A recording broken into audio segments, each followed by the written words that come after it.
Alright guys, so after doing a community post and seeing which watch you wanted to see reviewed next out of two, this came out the winner, the Bliger Speedmaster Homage. But don't worry, I will be getting around to the other one as well. That'll be coming up after this. So rest assured I will be doing both. But as for this one, like I say, it's a Speedmaster Homage from Bliger. But I'm going to address the elephant in the room straight away. A couple of people did actually mention it in the comments on that community post. I'll just zoom in, see if you can see what the issue is.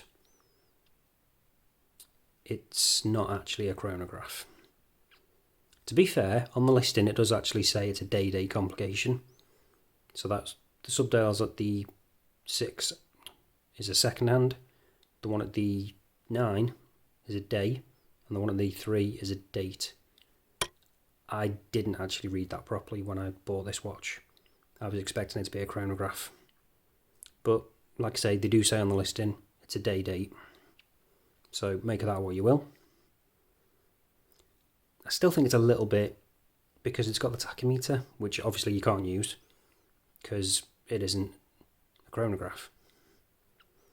You could probably see the chronograph hand, or in this case the second hand, going round. And we've also got a subdial at the 6, which is a second hand as well. So we've got 2 second hands on this watch. A little bit disappointing, I'm not going to lie. But, like I say, they're pretty upfront about it. So anyway, just thought I'd mention that before we move on to the rest of the dial. So we've got all applied indices, which look good. Nice and crisp, seem to be lined up nicely as well. No issues there. Then we've got these nice white hands on the subdials, as well as the actual hour, minute and second hand. With the hour, minute and second hand, we have actually got Lume on them as well. And we've got a bit of Lume on the indices too. But we'll get into the Lume later on. The only text we've got on here is the Bliger automatic at the top. And other than that, it's a sterile watch. So I'll just zoom back out and show you. We've got an unsigned crown and a sterile case back. But we have actually got a screw down case back, which is good. We've also, as well, oh, forgot to screw it in, but we have actually got a screw down crown. So I'll just quickly screw that in and show you. There we go. So anyway, seeing as we're talking about this, let's pull it out. So pull it out once, obviously that's it, that's all we have.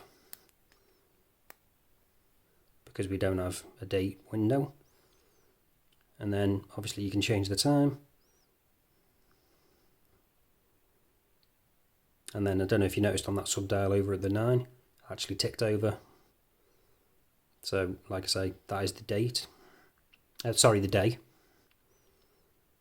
And then like I say, the one at the 3 is the date. So you can see the second hand's stopped, so we have actually got hacking on this. I did actually ask the seller what the movement in this is. They couldn't actually tell me. I suspect it is probably a DG2813, but I could be wrong. If anybody does know, just leave that down in the description, let us know, and everyone else. But like I say, I think it might be that, but I'm not 100%. And like I say, we have got hacking. So second hand going again when you push it back in. So with these pushers, they're not screw down, and they control the day and the date. So the top one controls the day. So obviously you've got the 7 days, so you got Monday to Sunday. And then you can set it on whichever one you want, obviously. Or it will tick over like you saw before when you're changing the time.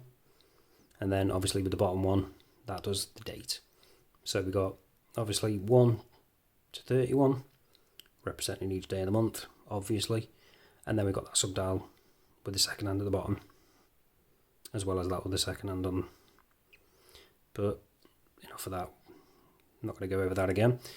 So with the case, it's actually quite nicely finished. Mainly brushed. And then we've got a nice bit of polish on the edge, sorry. Transition's done nicely. Nice and crisp. With that crystal on top, As you can see, it protrudes quite a bit. I do kind of wish it was chamfered, so it kind of blended in with the case a bit more, instead of just like jutting up like that. Doesn't really look great.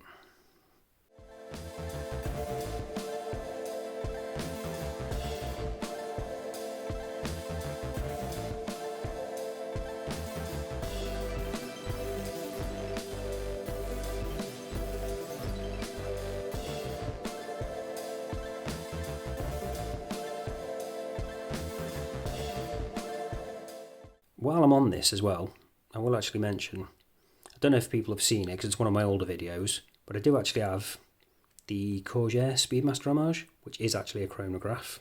If people want to see a comparison video between that and this, let me know in the comments and I will get around to doing that as well if you want, if you're interested.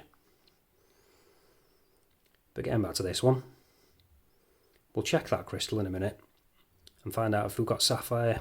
Got a nice bit of detail as well on those subdials when it catches the light just right. I think it does look nice. Like I say, I do like the look of this watch overall.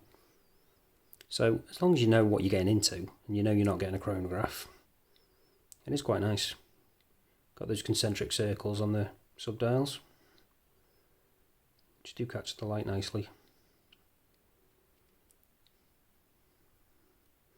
So as for the strap, it's actually quite nice, this one. A little bit different. So it's like a canvas kind of strap on top, and then underneath you've got a leather. Doesn't actually say anything on it, again completely sterile. Doesn't even say genuine leather, which is a bit unusual. So I'm assuming it probably isn't. But then saying that, the majority of straps on AliExpress, whether they are or aren't, tend to have that on anyway. So that is interesting. But like I say, top is quite a nice canvas. And it is comfy either way. As for the buckle, again, no branding, sterile, but nice polished buckle. So let's check whether we've got sapphire crystal on this then. Using the trusty Diamond Selector 2.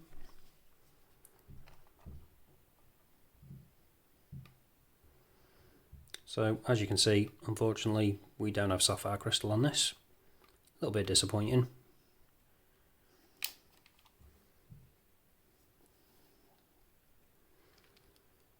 So let's get on to the measurements next.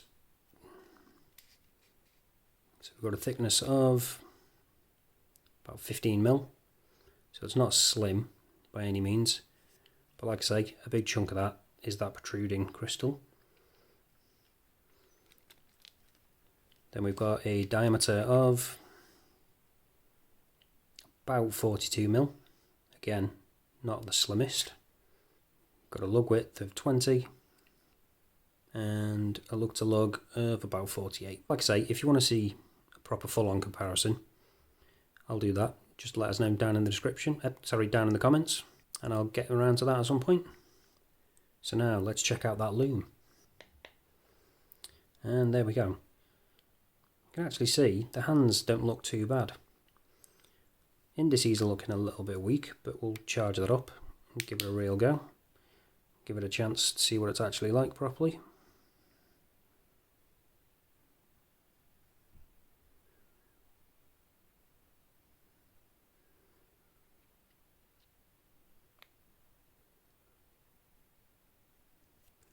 So there we go.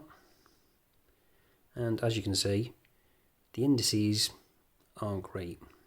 The hands are actually surprisingly good.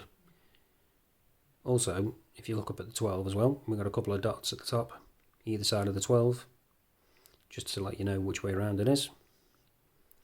Not that they last all that long to be useful, but like I say, the hands aren't too bad. Not going to be overly useful, but at least they last longer than the indices. But definitely don't be buying this watch for the Lume, because as you can see, it's fading pretty rapidly. So all that's left to do now is show it your own wrist. So this is what it looks like on my 7-inch wrist. Like I say, I do like that strap. even though it isn't leather, it is like more of a canvas one with I think it's like a thin layer of like fake leather on the back. So as long as you don't mind it being a day date and not a chronograph, it is a good looking watch. Not had any issues with it. Works well. Again, with that movement, I'm not 100% sure because the the seller couldn't really tell me, but I do suspect it is a DG 2813. But again, if anybody does know exactly what it is, just leave it down in the comments. Let us all know, and I'll probably pin that or add it to the description or something. But other than that, I'm actually quite happy with this. And again, like I say, if you do want to see a comparison video, just let us know, and I will do that at some point. But other than that, that's pretty much it, guys. Thanks for watching, and I'll see you in the next one.